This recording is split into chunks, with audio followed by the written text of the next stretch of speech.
Christian Parenting.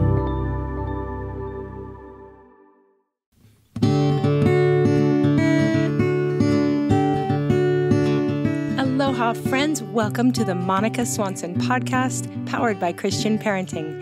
I am Monica Swanson, mom to 4 boys, wife to Dr. Dave, podcast host, and author of Boy Mom and Raising Amazing.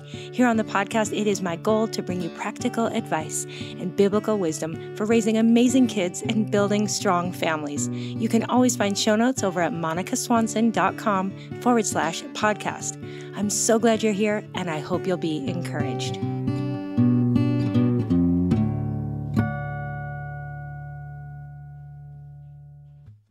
Hey friends, I know how busy this time of the year is.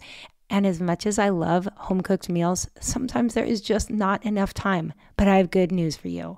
Factor offers delicious, ready-to-eat meals, which can make eating better every day easy.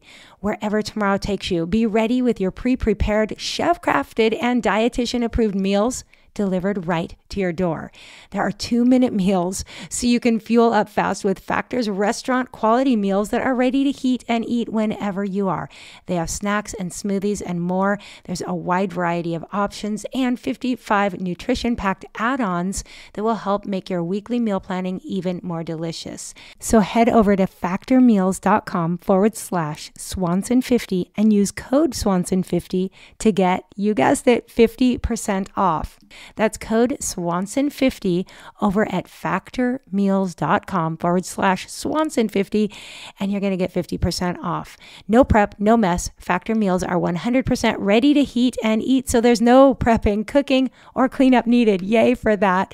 I'll be linking over in show notes as well, but go check it out and tell me how you enjoy your Factor meals.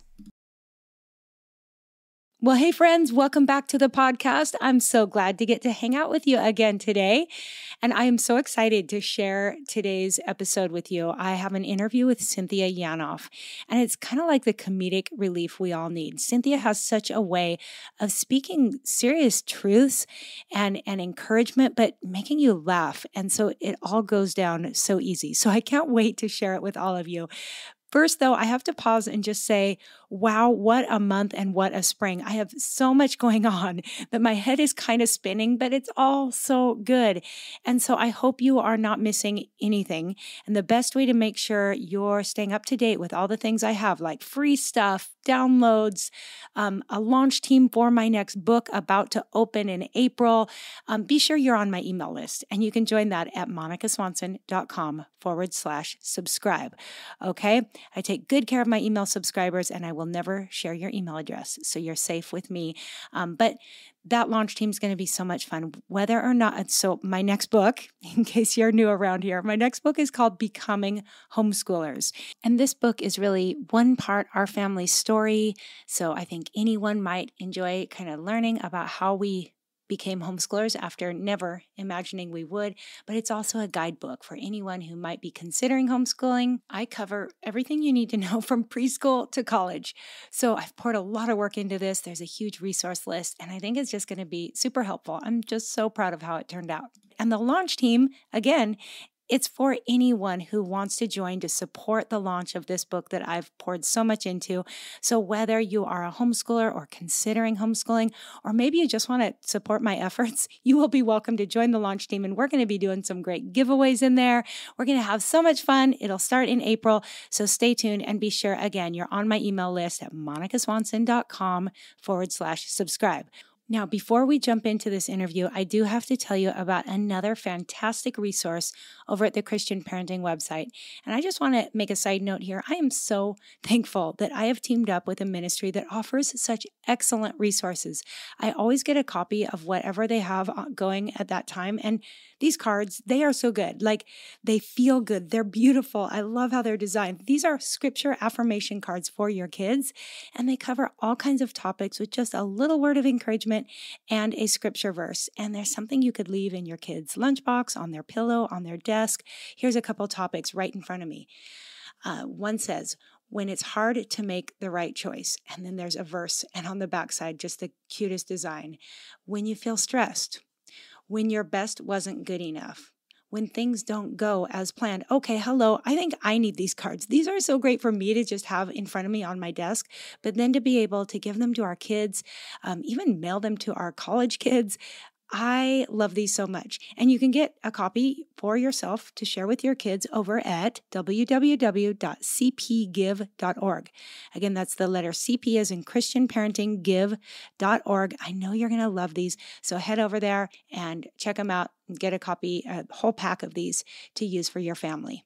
Okay, now we're going to dive into this interview with Cynthia Yanof, where we're talking about her most recent book called Life is Messy, God is Good. And I love that Cynthia talks about how we have an opportunity every day to align reality with theology. That is huge. Cynthia reminds us that God's bigger plan for our lives includes the big, small, funny, ridiculous, mundane, and gut-wrenching messes. And Cynthia can tell a story like no other. I know you're going to love getting to know her. And you'll find show notes, links to everything we talk about over at monicaswanson.com/podcast. And now, without further ado, here is Cynthia Yanof and I talking about how good God is in the middle of our messy lives. I hope you're encouraged.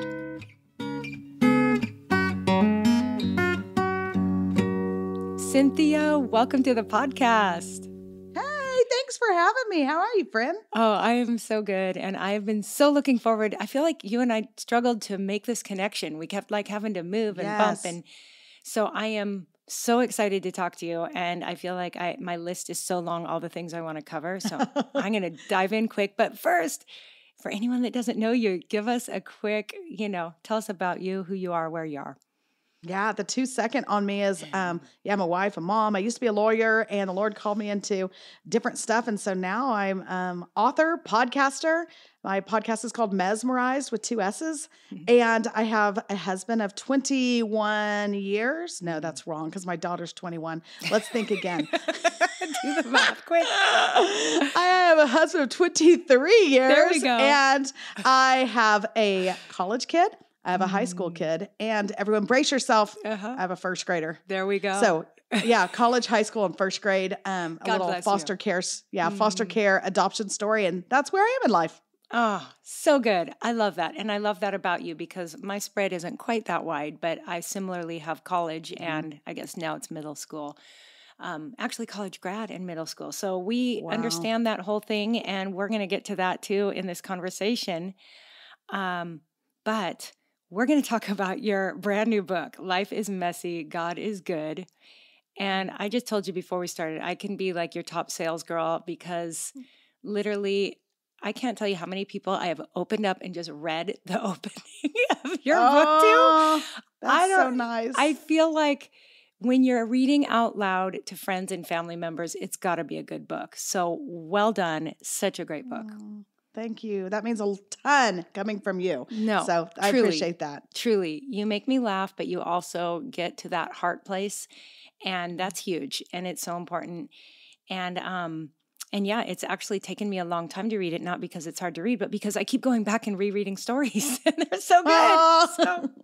Well, thanks for saying that. You're very kind. Absolutely. Well, tell us the heart of the book so that everyone knows where we're coming from before they go order it. Yeah, I'm a girl who grew up in church. I love the church. I grew up with a great family of faith.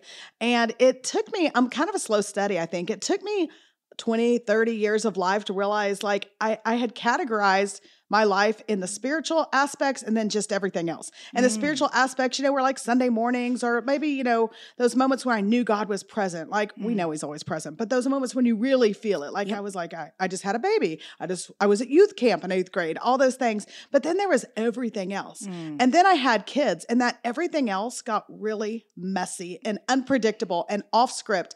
And in that, I realized if my theology isn't lining up with my reality, then it's not a theology at all. It's just some good advice. But I needed a theology that lined up with what was going on Tuesday and Thursday in carpool and, Friday when I did expense reports. And so that's kind of where it came from. And I realized in the crazy, in the mess, in the hardest things I faced and the great things, God is in all of that. And so how do those intersect? And when they do, where's God in it? What's he doing? And so my hope was, and my heart behind this book was, it all kind of got serious at some point. And I understand faith is a serious issue, but I'm I read all these books, really good books, but everybody seems to know what's going on and have this, like, this is the way to do it. I'm like, could I potentially write a book where we could just all laugh about where it went wrong, but yet God was still in it? And that's what this is. Oh my goodness. I love that. And isn't your phrase, when did it all become so serious? Is that like kind of the phrase you use a lot? It is. I do say that a lot just because, I mean, I grew up in a house where humor was the currency. Like that was valued. If you could laugh at things. And I'm so thankful that that's what we've tried to pass on to our family. Are we a tad too sarcastic? For sure in this house, for sure.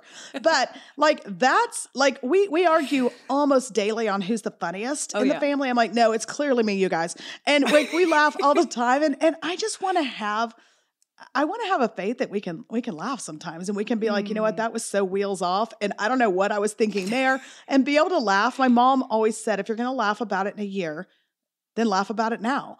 And I try to live by that in parenting. I try to be like, okay, yeah, my kid just totally just like whatever they did, on any given day. We have kids, whatever that thing is. I'm like, okay, yes, I'm going to discipline it. Yes, there's places we need to take things seriously, but if I need to get in bed at night and laugh at it a little bit because I'm going to laugh in a year, then I'm going to do that. And so, yeah, I try to be that refreshing. Way. Okay, I just have to hang out on this whole point here because I was also raised by parents who I think they would say, when people ask them, they've been married 50 something years. I lost track, but they've been married a long time and they're still happily married. And when you ask them like, oh, what's the key to a good long lasting marriage? That probably each of them would say, oh, a sense of humor. Like that has carried them through everything.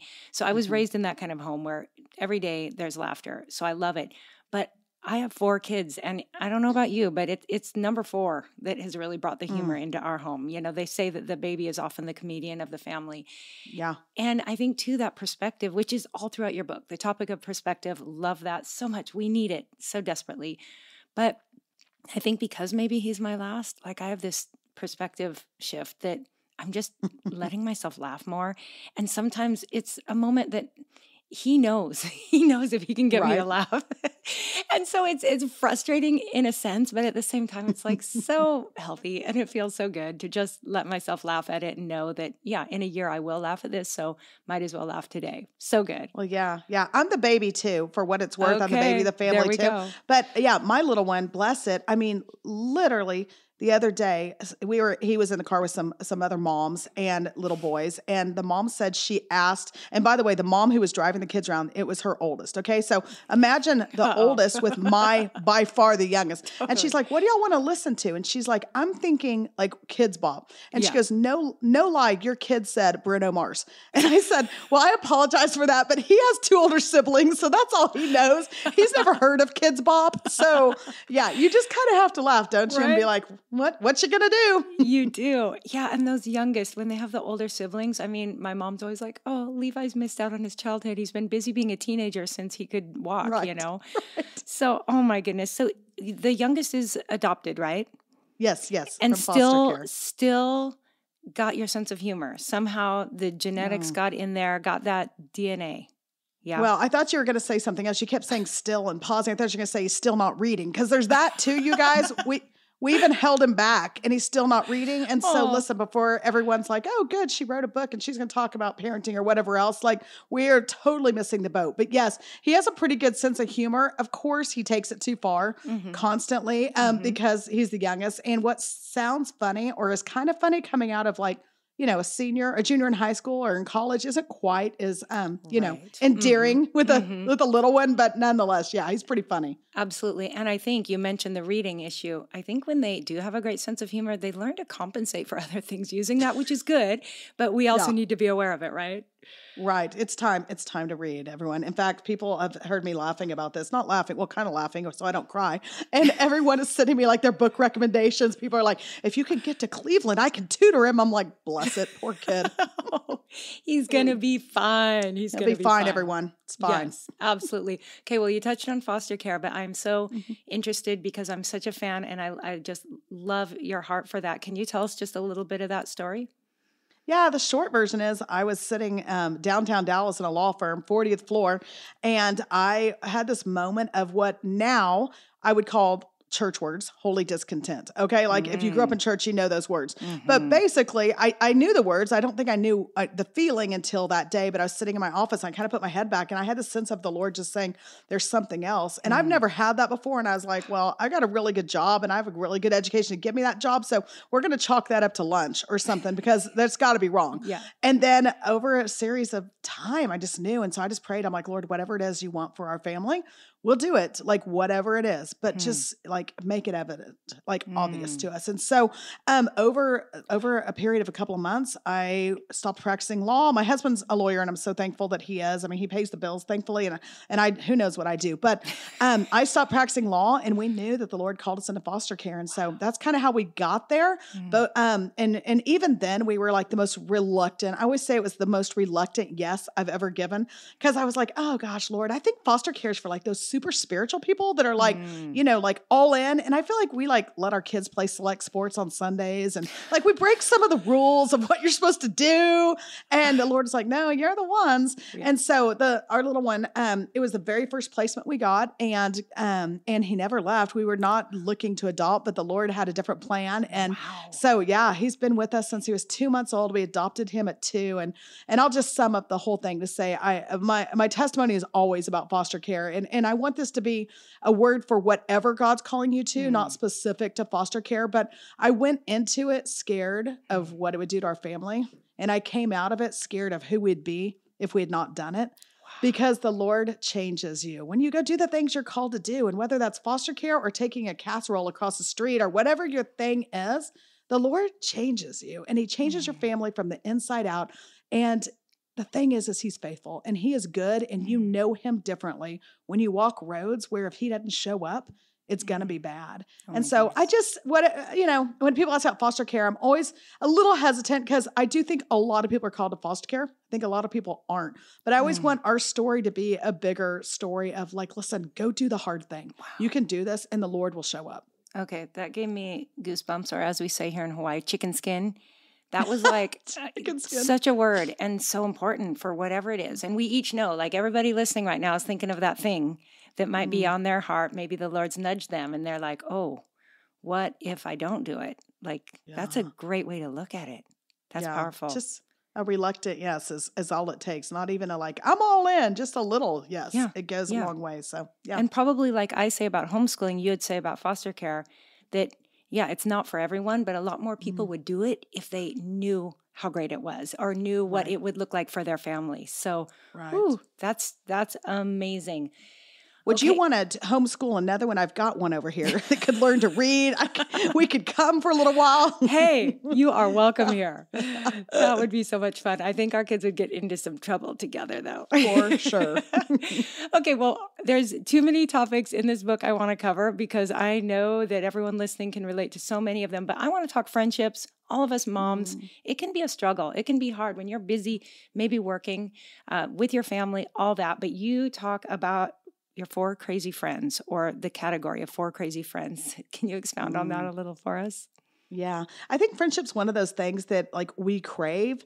And I think we can all agree esoterically, like, yeah, that's very important. We need community. We need people around us. But yet we often don't because we don't prioritize it. Yeah. I'm the worst at it and I'm extroverted. So even if you're not leading extroverted like I am, I can see where that would be even harder. But life is busy and it feels like a luxury to really invest in friends. And I'm just so thankful. I have lots, like all of you, lots of different groups of friends, but you're referring to these 4 or 5 girls that we've had lunch together every Wednesday. I mean, I'm not always there, but some group of us there every Wednesday since our kids were little. Like we're talking over 10 years. And these girls have just been like, we've been the rock for each other. And we've had divorces and defiant children and parents pass away and cancer diagnosis and one husband had an affair and all these things. And I'm reminded of how important community is. And I think what happens in friendship, Monica, I don't know if everyone feels this way, but I do. I feel like it's one of these things where we tend to value, like a lot of things in life, quantity over quality.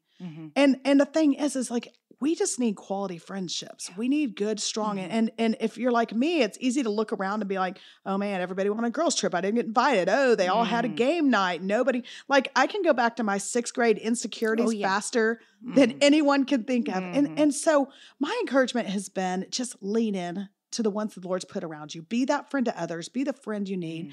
And biblically speaking, you know, I think of that story of the man who was paralyzed and he was on a mat, right? And his 4 friends heard that Jesus came to town. So they pick him up and they take him, and he gets there and they realize, like, we can't even get in the door. Like, there's so many people. And so did they give up? Of course not. They went up on the roof and they got a hole in, right? They lowered him in because they knew Jesus was the only thing that could save him. And so what I like to think about with that is, like, listen, those are the 4 friends you need. You need the 4 crazy friends that are going to, like, literally raise the roof to get you in front of Jesus. Oh, yeah. Like, you don't need the 4 friends that can't see the problem. You don't need the 4 friends that don't show up because they're too busy. You need the 4 friends who believe in your marriage when you don't. The 4 friends who believe in your kids when they're doing dumb things. You need the 4 that are chasing your dream when you think your dream is dead. Like, those are the 4 friends you need. Don't worry about the rest. And that doesn't mean that we're trying to be antagonistic with other people. No, like, let's live in harmony to the best of our ability. But if all the behavioral scientists are right that say that we really only, as we're designed by God, we can really only have 5 or 6 really deep bonded relationships, well, then lean into those 4 crazy friends, or 2 or 3 or however many the Lord's given you. And then don't worry about the extra. We can't be in everybody's top 4 or 5 and they can't be in ours. And that's okay. And so that's my encouragement, is really, especially in my own life, just having bought into a lie for so many years that everyone has to love and accept and value me. Well, no, like, if you're going to do the things of God, not everybody's going to be on your side. So find the people who are and really treasure that. Oh, such a good word. So important. And I love that. I think you point out that, you know, even Jesus had that smaller group around him. And I think that's like a good model for all of us. And I love that you say, you know, whoever your few are, 1, 2, 5, lean into those. And I think we can hold back sometimes and think, oh, I should probably spread myself out. But no, just love on those people. And I think you're the kind of friend we all wish we had, because I think you're so good at speaking truth, but then making us laugh while you feed us the truth. Would it be too much to ask, like, we don't want to give away this book, but the French fries story, your friend? Oh, yeah. I mean, seriously, I laughed out loud and read it out loud to my husband. Can you just share that story with all of us? Of course. So this group of friends, 3 or 4 of us decided we were going to go, like, to this healthy eating class.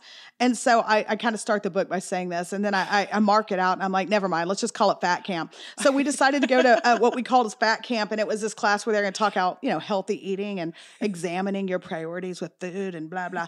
And so we went, and we were like 3 weeks in, and I got there late, and I shimmy on into the table where my friends are sitting. I look over, and one of my friends is sitting there with her, like, I can do all things notebook, you know, like, all things through Christ who strengthens me notebook, and she's taking her little notes. I'm like, well, aren't you cute over there?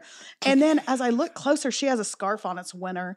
I mean, as much as Texas gets winter, but it's winter, and she has this, like, real cute scarf on. And I'm like, what is in this girl's scarf? And I'm looking closer. I'm like, it's like an accessory on her accessory. And then, Monica, I figured out what it was. And I lose it. Like, I start laughing like you laughing, like inappropriately laughing at a funeral, or like, you know, when your husband slips and falls down. Like, I'm laughing so hard, and my friends are like looking at me, and I'm like, I'm disrupting. And they're like, what are you doing? Well, unbeknownst to my precious friend over there who was in Fat Camp, she had a French fry stuck in her scarf.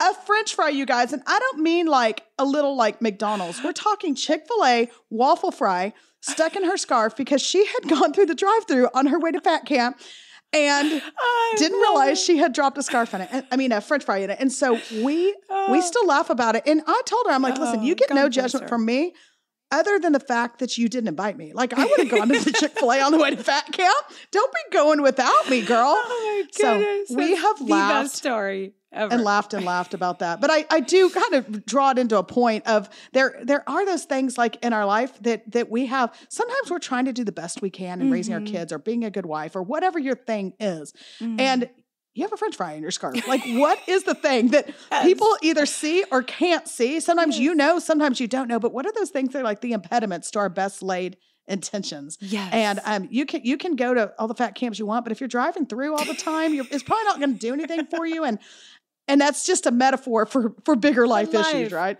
That is metaphor for all of life. And how God's right there in the middle of the mess, and such encouragement. I just love it. And I laughed so hard at that. So good. Everyone's going to, even though we gave it away here, when you read it, you're going to laugh all over again because you tell that story so well. And my husband was. When I read it, he's like, dang, she's a good writer. Yeah. And that takes a lot for him to say. So tell him thanks. Yes, I will.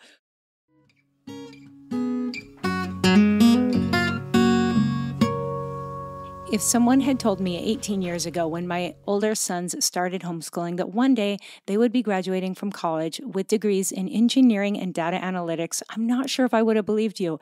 I wouldn't have known how they could learn all those things since those are not my areas of expertise.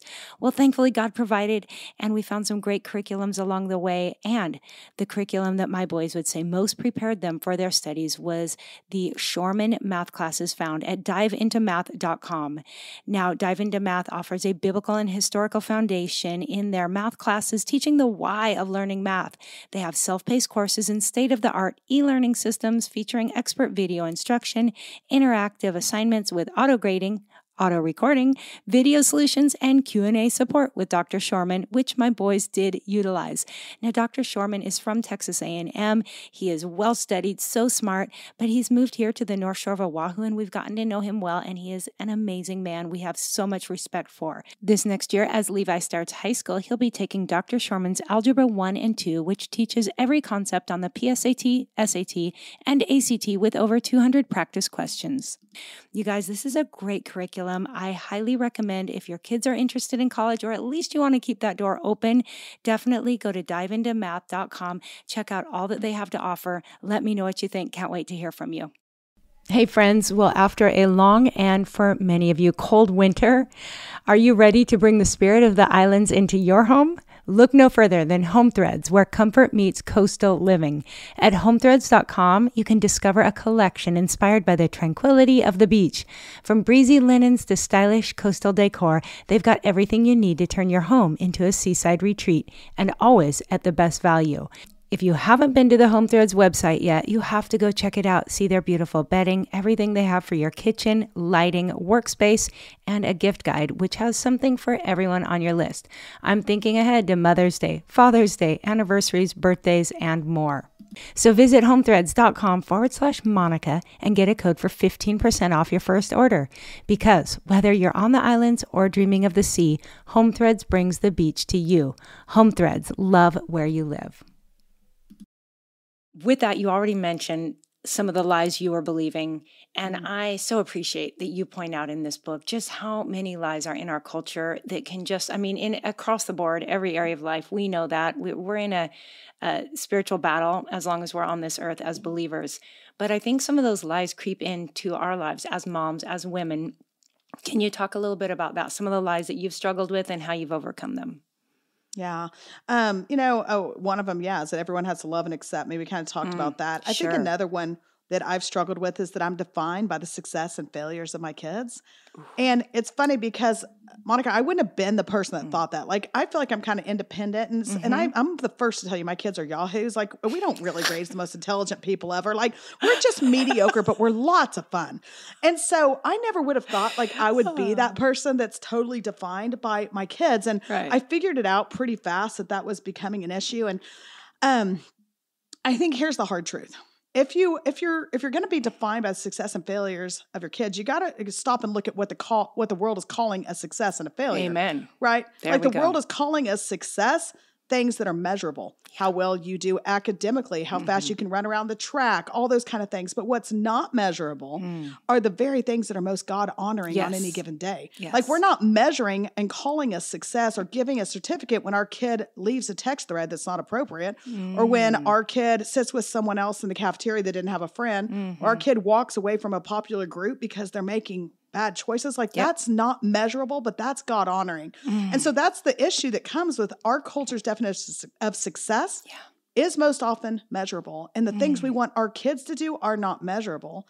The same thing happens when you think about failures. Like what's a failure at the end of the day? Like what gets called a failure? I kind of tell the story in the book, but my son 2 years ago was on the football team in high school. And this was his year to get the Friday night lights. And you guys, listen, calm it down. I live in Texas and nothing reigns as superior and supreme as Friday night lights, football.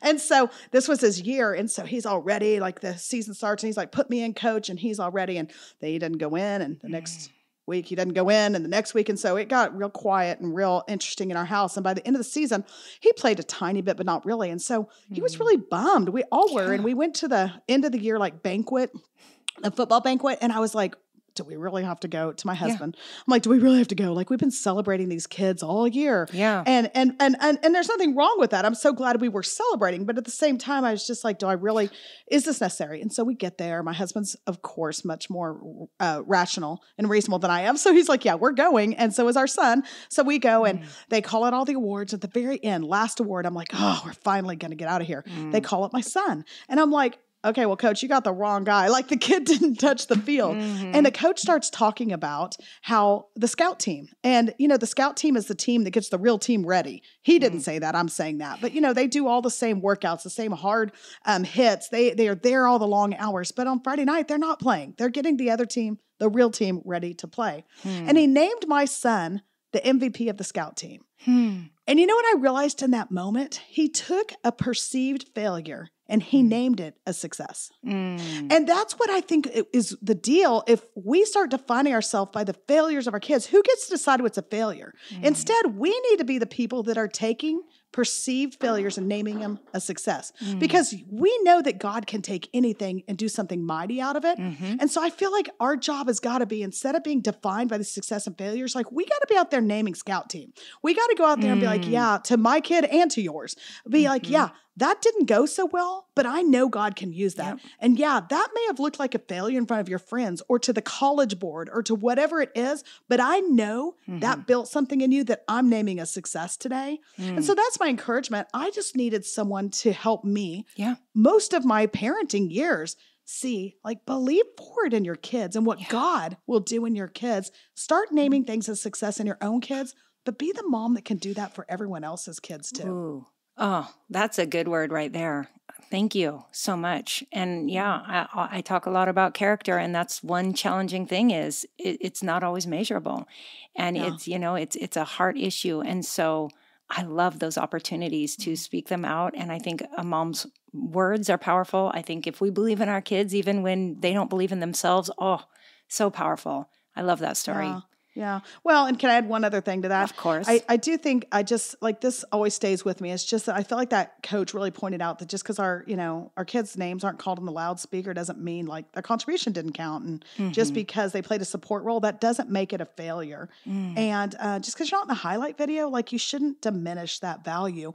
And in today's culture where platform is king and social media is king, we need those reminders that, like, it doesn't have to be platform worthy to be significant. And most of the time it's not.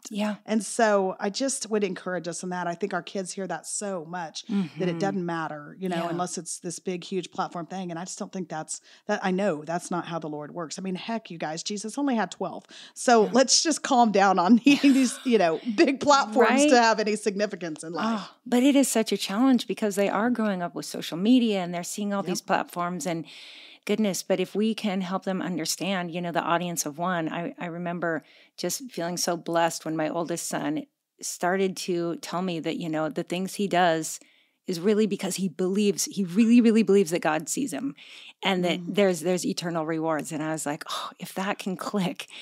But that's not easy for a kid growing up, for sure. It's not easy for me. No, don't you any think? of I mean, us. it's taken years and years and years to think in an eternal perspective. And I'm one opportunity to be mad on behalf of my kids away from forgetting that. For sure. Yes. Yeah. And I think everyone listening, and myself included, can relate to those situations where you're just like bummed for the sake of your kid, but we need to keep speaking truth to ourselves and to them to help them hold on. Oh, such good stuff. Well, part of that is community. Part of that is surrounding them with good people. And I love that you love the church because I am a fan too. And I think it's a hard time right now in the world to communicate how important the local church is. But give us some thoughts on that. Yeah. I grew up in church. And so I really know church. I say in the book that, like, if Serena Williams knows tennis, Cynthia Yanof knows church. Like, I was born in the church, basically, people. But, and I can laugh at all the church things. And I do. I laugh at all the funny things we say, the weird things we do. I mean, I could go on for days about it. The hard thing about church is also that some of the deepest wounds we have come from the church or church people. And that's what makes it really tricky. And so I don't want to minimize that it's been hard for a lot of people, myself included, have had some really hard walks with church people. I'm not talking in terms of physical abuse, but in terms of just emotionally really struggling and suffering and feeling let down and disappointed. It can be really hard. Like, let's acknowledge that. Yeah. But I'm so thankful to know that, listen, the church is full of like the misguided, those who get it wrong, myself included, right? And I think where we get in trouble is that we start associating God with the people of God. And there's a big distinction between them. Yes. And so when we allow maybe just the loudest voice in the room to speak over us things that God has never spoken over us, that becomes a problem. And so I guess my encouragement is for myself, I've had to step back before many times, oftentimes, and been like, okay, like this isn't God's truth about me. And this is maybe an individual's truth about me. Sometimes actually spoken, sometimes I've read into that. And I have to step back and line things up with truth, with God's word. What do I know that he says about me? What do I know about what he loves and who he is? And you know what? When you do that, you realize he loves the church and he loves the people in the church too. Yeah. And so I just say, are there times? Absolutely. When we need to maybe look for a different church. There's a lot of things that we can do besides walking away. I think the illustration I think about most often is, if you're invited to go to the White House, irrespective of who the president is, and you could go in and see all the history there and see our national defense plans and all that. But on your way in at the gatehouse, the guard was playing music you didn't like, and you're like, you know what? I'm not going in. I didn't like the music. Well, I mean, that would make no sense. And I think that's what we do at church sometimes. Yeah. Sometimes it is literally the music that gets us mad and we don't stay, or the preaching or whatever, right? That can be the thing. But really, we take something that is just tangentially out there and we call that the church. And don't do that. Like God is the church. And so that's my encouragement. I know it's hard. It is not easy. And I've walked through a hard couple of years. In church hurt. And I just encourage everybody to stay true, go back, keep working at it, serve, and the Lord's, he honors that. Oh, I love that so much. And I think that is such a perspective shift. Sometimes people are going in expecting everything to be like Christ, when in reality, only Christ is like Christ. Right. And the rest of us are just broken people that need a lot of help. And so if we can recognize that and go in knowing that, I think it changes everything. We have more grace, more patience, more compassion on everybody, including ourselves, right? So important. Yeah, totally. Yeah. I love that.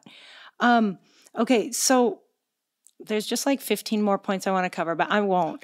I'll let people just read the book.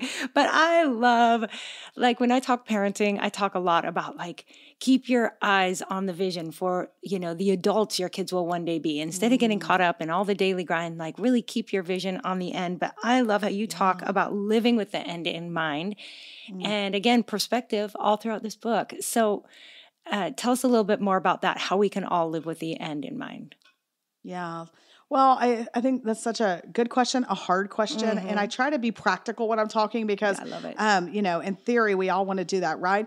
And I even said to my son the other day, my high schooler, when I said no to him going on a date, and I said, listen, I'm not looking for your thank you now. I'm looking for a thank you when you're 30. And he rolled his eyes, of course, so that went well. But here's what I would say. Yeah. I always talk about being the oldest mom on the playground, right? Because I have older kids and I have this little one. And there's a few things I would say. If you're looking towards the end and keeping the end in mind, and also being a mom like you that's sent a kid to college, I've had the advantage of being able to look back. And here's a couple of things. And I call them my playground rules. So here's one. There's plenty of room for everyone. That's something I wish I would have known.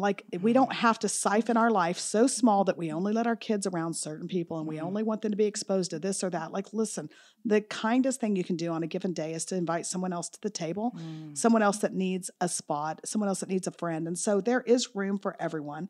I always say, don't sweat the slide etiquette. Don't sweat the slide etiquette because, listen, I remember being at the playground one time, a kid was going up the wrong way, right? Going up the slide instead of going up the stairs. And the mom was like, and I get it. I mean, we all have our hills to die on, no pun intended. But I realized in that moment, I was watching him and I was like, listen, there are so many places where my kids, I wanted them to go up the stairs and do it the right way, but they got to the top. It just looked different. And that's how God created them uniquely. You don't have to go the same path. And so give your kids room and freedom in that to get to the top in the way that the Lord designed them to do it. And the top as the Lord defines the top, not what we call getting to the top. Wow. The third thing is it's okay to play alone.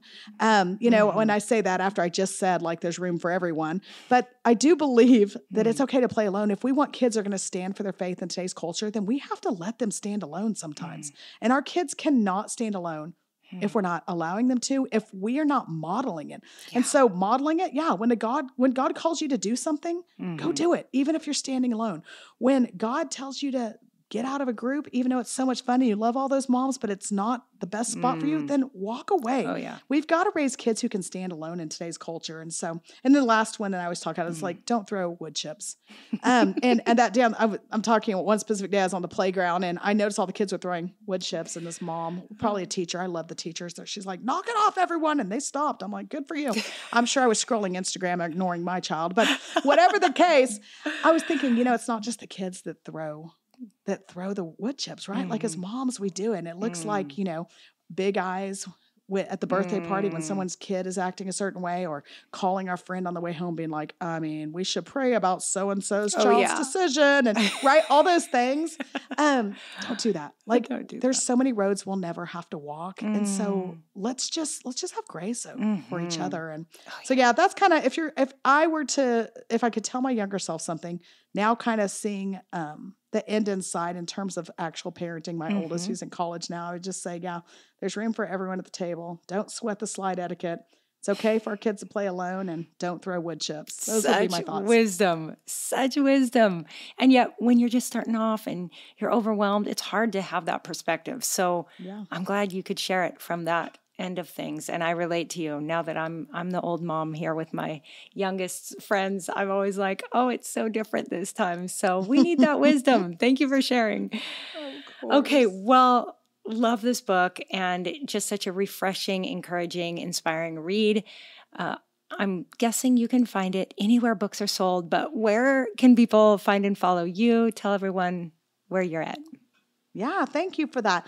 So CynthiaYanof.com. I have the weirdest last name ever. It's all right. But CynthiaYanof.com has a lot of stuff about me. And then again, the podcast I have is called Mesmerized with two S's, mess. Kind of my theme of life is just the mess of life. So Mesmerized. And then, Life is Messy, God is Good. The book is in all the usual spots. But and let me just say this. I'm a huge fan of you, Monica. And I'm not saying that, everyone. We've kind of known each other. We've walked in the same circles for a long time. And you do things well. And I love reading and listening to what you do. So it means a lot that thank you from all of us for what you do. Thank you so much. And thanks for helping me laugh through it all, because, some of us that tend to be more all about the important stuff, we need to be reminded that laughter is a huge part of this too. So thank you so much.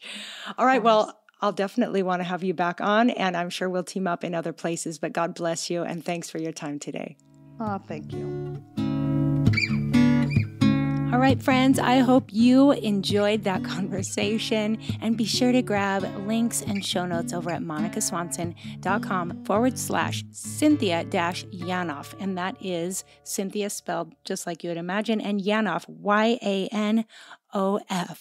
All right. Thank you so much for being here. Again, don't forget to go over to cpgive.org to get your awesome scripture affirmation cards.